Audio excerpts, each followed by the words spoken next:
السلام علیکم سامعین، اس وقت ہم روزے کی اہمیت اور فرضیت کے عنوان سے نامور عالم دین،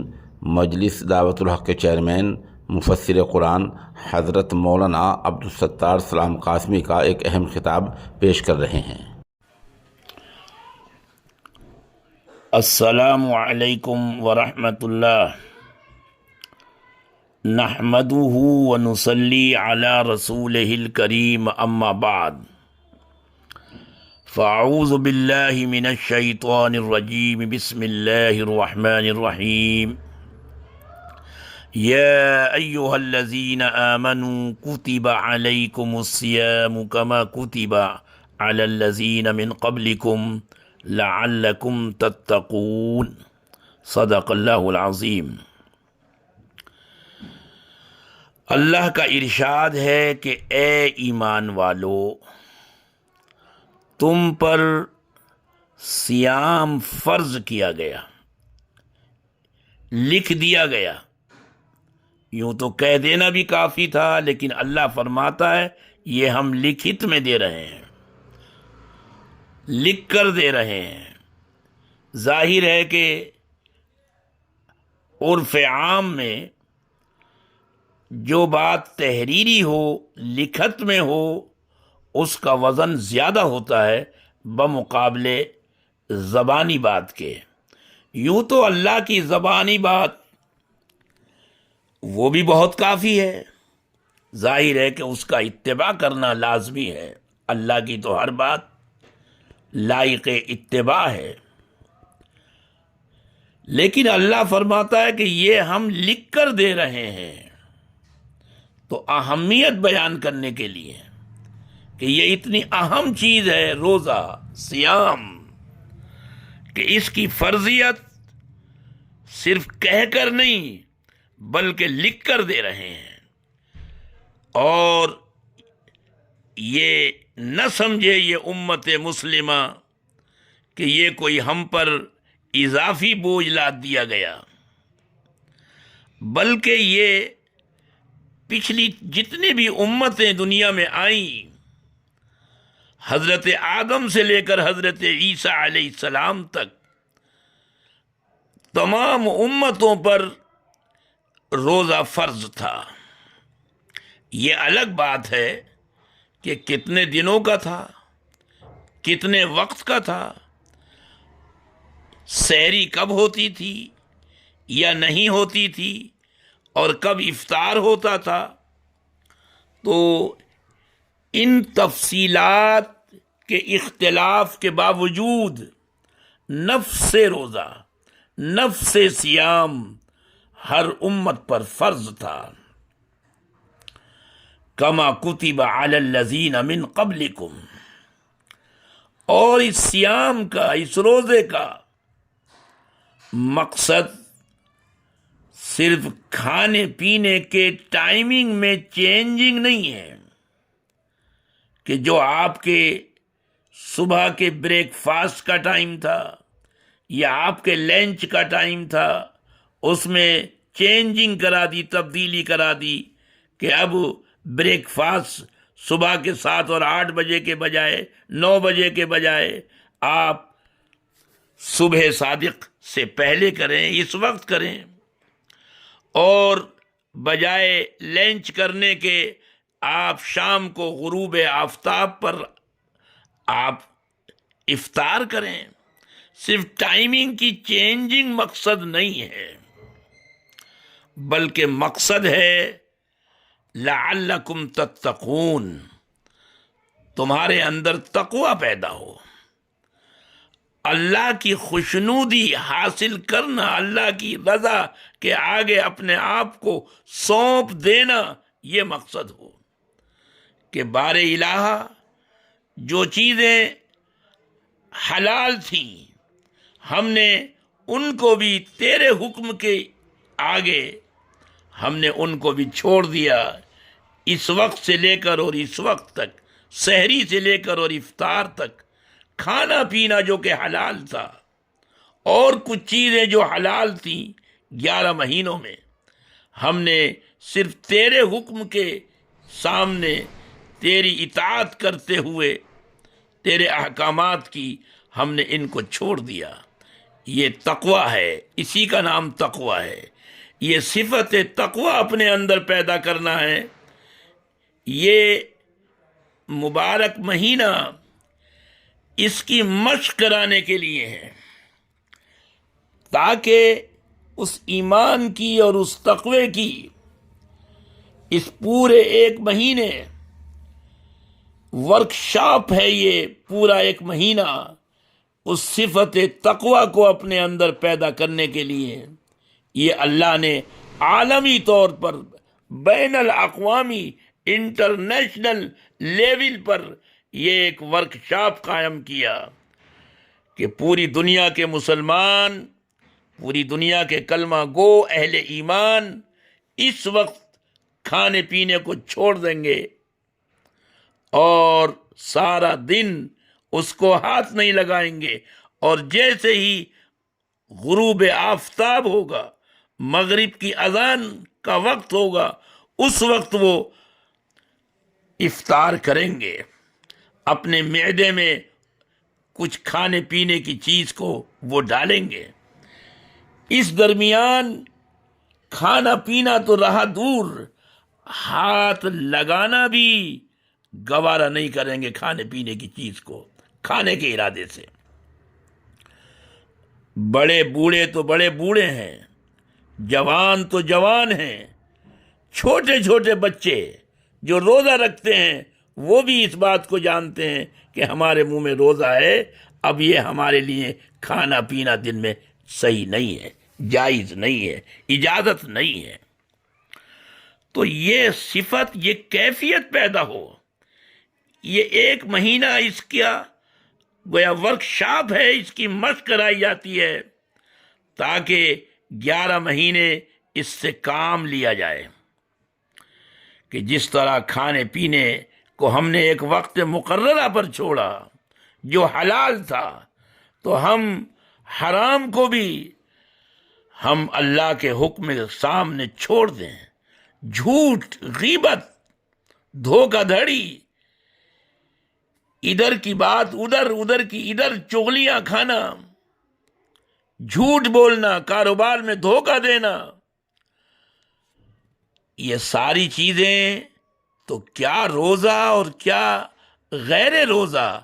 ہر حال میں حرام ہے، ہر حال میں ناجائز ہے۔ حرام کاری اور جتنے بھی کبائر ہیں، گناہ ہیں، معاصی ہیں، وہ تو کیا رمضان اور کیا غیر رمضان ہر حال میں حرام ہے، تو پھر ظاہر ہے کہ ان کا چھوڑنا کس قدر ضروری ہوگا۔ جب ایک حلال چیز کو چھوڑنے کا حکم ہے اور آدمی چھوڑ دیتا ہے، تو پھر سوچئے کہ جو چیزیں شروع سے حرام ہیں ان کے چھوڑنے کی روزے میں کس قدر تاکید ہوگی۔ اب روزہ رکھ کر بھی آدمی جھوٹ بولے، روزہ رکھ کر بھی اگر آدمی ایمان والا وہ دھوکہ دھڑی کرے، بے ایمانی کرے، روزہ رکھ کر بھی ان تمام حرام کاموں میں ملوث اور مبتلا ہو، تو پھر ایسے روزے کا کیا فائدہ اور کیا حاصل؟ اللہ کے نبی صلی اللہ علیہ وسلم کی مشہور و معروف حدیث ہے کہ من لم يدع قول الزور والعمل به فليس لله حاجة في ان يدع طعامه وشرابه۔ جو شخص روزہ رکھ کر زور نہیں چھوڑ سکتا، زور کی تشریح میں امام غزالی رحمت اللہ علیہ نے جھوٹ کو شامل کیا ہے، شرک کو شامل کیا ہے، دھوکہ دھڑی کو، تمام معاصی اور تمام گناہوں کو شامل کیا ہے، لعب و لعب کو شامل کیا ہے، وقت گزاری، ٹائم پاس کرنے کے لیے جو آج کے نوجوان جو مشغلہ اختیار کرتے ہیں ٹائم پاس کرنے کا، وہ تمام لعب و لعب اس کو امام غزالی رحمۃ اللہ علیہ نے زور میں شامل کیا ہے۔ تو جو شخص روزہ رکھ کر ان تمام چیزوں کو، ان تمام تماشوں کو، حرام کاموں کو، جھوٹ کو، فریب کو، بے ایمانی کو نہیں چھوڑ سکتا، نہیں چھوڑتا،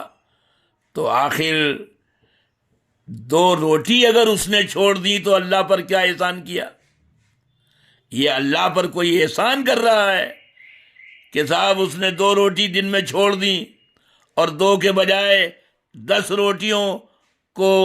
افطار کے بعد اپنے معدے میں داخل کر لیا؟ یہ اللہ پر کوئی احسان ہے اس کا؟ کیا حاجت ہے، کیا ضرورت ہے اللہ کو؟ فَلَيْسَ لِلَّهِ حَاجَةٌ فِي أَن يَدَعَ طَعَامَهُ وَشَرَابَهُ، اللہ کو کوئی ضرورت نہیں کہ وہ اپنا کھانے اور پینے کو چھوڑے۔ بہرحال عزیزان گرامی قدر، اللہ نے یہ فضل فرمایا کہ رمضان پھر ہماری زندگیوں میں آیا، یہ اللہ کا کرم ہے، احسان ہے۔ اللہ تعالی اپنے فضل کو ہمیشہ قائم رکھے، رمضان کی برکتوں کو ہمیشہ ہم پر سایہ فگن رکھے۔ اللہ کے نبی صلی اللہ علیہ وسلم نے ایک مرتبہ شعبان کی آخری تاریخ میں صحابہ کو متوجہ اور متنبہ کرتے ہوئے فرمایا تھا، جو ایک مشہور حدیث ہے حضرت سلمان فارسی کی، جس کو ابن خزیمہ نے اپنی صحیح کے اندر بیان کیا ہے، مشہور حدیث ہے۔ لیکن آج کچھ ایسے بھی بے علم محقق پیدا ہو گئے، صرف اردو کی چند کتابیں پڑھ کر لوگوں کو انہوں نے گمراہ کرنا شروع کر دیا کہ صاحب یہ حدیث ضعیف ہے، یہ بھی ایک چلن نکل پڑا ہے، یہ حدیث ضعیف ہے، یہ حدیث ضعیف ہے، یہ حدیث ضعیف ہے، جبکہ ان کو یہ تک معلوم نہیں کہ حدیث ضعیف کی کیا حیثیت ہے فنی اعتبار سے، اس کا کیا مقام ہے، فضائل کے اندر اس کی کیا حیثیت ہے۔ بس علی الاعلان لوگوں کو گمراہ کرنے کے لیے کہنا شروع کر دیتے ہیں کہ صاحب یہ حدیث ضعیف ہے، یہ حدیث ضعیف ہے، یہ الفاظ ضعیف ہیں۔ تو ابن خزیمہ جیسے محدث نے اپنی صحیح میں یہ روایت نقل کی ہے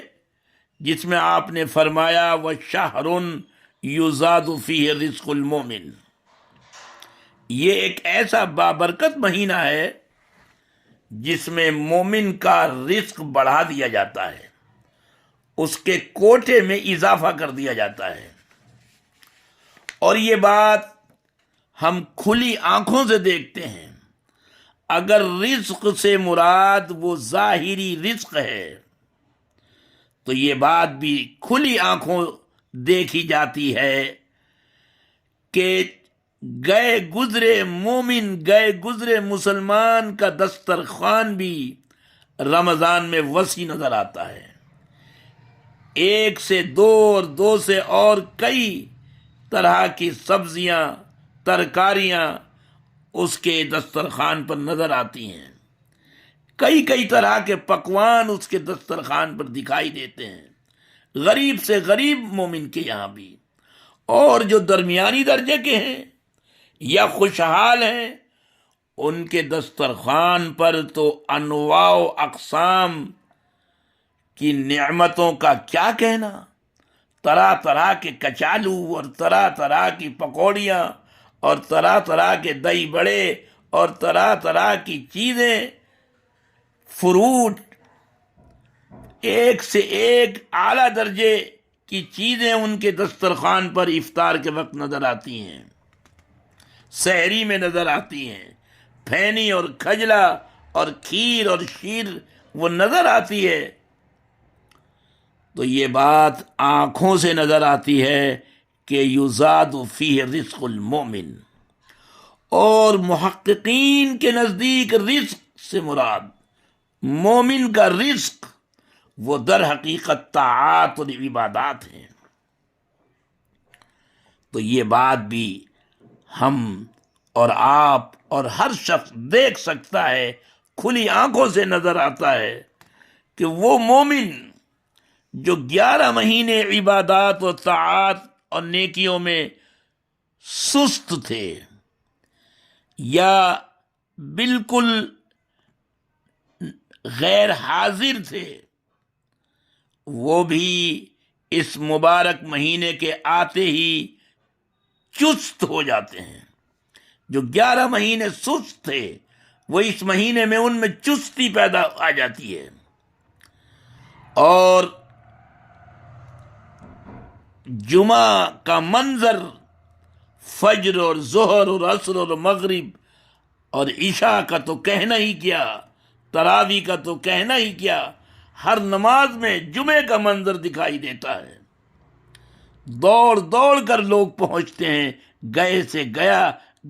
گرے سے گرا مسلمان وہ بھی اس مبارک مہینے میں قرآن کریم کی تلاوت میں مشغول، نمازوں میں مشغول، استغفار میں مشغول، تراویح میں مشغول۔ تو غرض یہ کہ مومن کا جو رزق ہے وہ در حقیقت عبادات و طاعات ہیں، ان میں بھی اضافہ نظر آتا ہے، اس میں بھی کوٹا بڑھا ہوا دکھائی دیتا ہے۔ یہ اللہ کی شان کریمی ہے، اس مبارک مہینے کی برکتیں ہیں۔ تو یہ مشہور حدیث ہے حضرت سلمان کی، اور بے پندی کے لوٹے وہ شور مچاتے ہیں کہ یہ حدیث ضعیف ہے، یہ حدیث ضعیف ہے۔ جنہیں اردو لکھنا نہیں آتا، جو اردو پڑھ نہیں سکتے، وہ محقق بے علم اور علامہ بے عقل بنے ہوئے پھرتے ہیں رمضان کے مہینے میں کہ یہ ضعیف ہے، یہ ضعیف ہے۔ اسی طرح رمضان میں روزے کے وقت، افطار کے وقت، روزے کے افطار کے وقت وہ ایک مشہور دعا بتائی گئی ہے، اللہم لک صمت وبک آمنت وعلی رزقک افطرت۔ یار لوگ اس کے بارے میں بھی ضعیف ہے، یہ ضعیف ہے، خدا جانے کہاں سے ضعیف ہے، بلکہ بعض نااہل اور عاقبت نااندیش وہ یہاں تک کہہ جاتے ہیں سوشل میڈیا پر کہ اگر کسی نے اس دعا کو پڑھ کر روزہ کھولا اور افطار کیا تو اس کا روزہ برباد ہو جائے گا۔ کوئی ان سے پوچھے کہ اس کی آپ کے پاس کیا دلیل ہے؟ کوئی قرآن کی آیت ہے؟ یہ حدیث صحیح صریح مرفوع متصل ہے؟ جبکہ دعا کے یہ الفاظ یہ حضرت معاذ ابو زہرہ کے حوالے سے یہ مروی ہیں، بعض حضرات نے ان کو صحابہ میں شمار کیا ہے اور اکثریت نے ان کو تابعین میں شمار کیا ہے۔ بہرحال ان کے حوالے سے یہ دعا موجود ہے۔ امام بخاری رحمۃ اللہ علیہ نے بھی تاریخ کبیر میں ان کا ذکر کیا ہے، اور ابن ابی حاتم جیسے جو اسماء الرجال کے ماہرین میں جن کا صف اول میں شمار ہے، انہوں نے ان کا ذکر کیا ہے، اور فلم یذکرا فیہ جرحا، کوئی جرح انہوں نے ذکر نہیں کی، نہ امام بخاری نے ان کے بارے میں اور نہ ابن ابی حاتم نے۔ یہ روایت، یہ الفاظ دعا کے حضرت عبداللہ ابن مبارک جیسے امیر المؤمنین فی الحدیث، جن کو امام بخاری کہیں، انہوں نے کتاب الزہد میں بیان کیے ہیں، ابن ابی شیبہ نے اپنے مصنف میں بیان کیے ہیں، ابو داؤد نے اپنے مراسیل میں ذکر کیا ہے، بیہقی نے کبریٰ میں ذکر کیا ہے، بغوی نے شرح السنہ میں بیان کیا ہے، ابن سعد نے طبقات میں ذکر کیا ہے۔ تو جو روایت اتنے محدثین سے مروی ہو، جو دعا اتنے اہل علم اور اعلام اسلام سے مروی ہو، اس کو اگر کوئی 2 ٹکے کا انسان یہ کہے کہ یہ ضعیف ہے، یہ ضعیف ہے، اور تو اور اس فرقے کے جو بڑے اکابر ہیں جن کی امامت مسلمہ ہے، ابن باز رحمت اللہ علیہ، محمد بن صالح عثیمین، جن کا محدث ہونا مسلم اس طبقے کے اندر، وہ بھی یہ کہتے ہیں کہ ان الفاظ کی ادائیگی میں کوئی حرج نہیں۔ اہل علم کہہ رہے ہیں اس فرقے کے کہ کوئی حرج نہیں، اور 2 ٹکے کا آدمی یہ کہے کہ صاحب روزہ ہی برباد ہو جائے گا۔ افسوس ہے، ان باتوں سے ہماری نوجوان نسل کو بچنا چاہیے، اور اگر خود عمل نہ کریں تو عمل کرنے والوں کو گمراہ کرنے سے اپنے آپ کو بالخصوص اس مہینے میں بچنا چاہیے۔ وآخر دعوانا ان الحمد للہ رب العالمین۔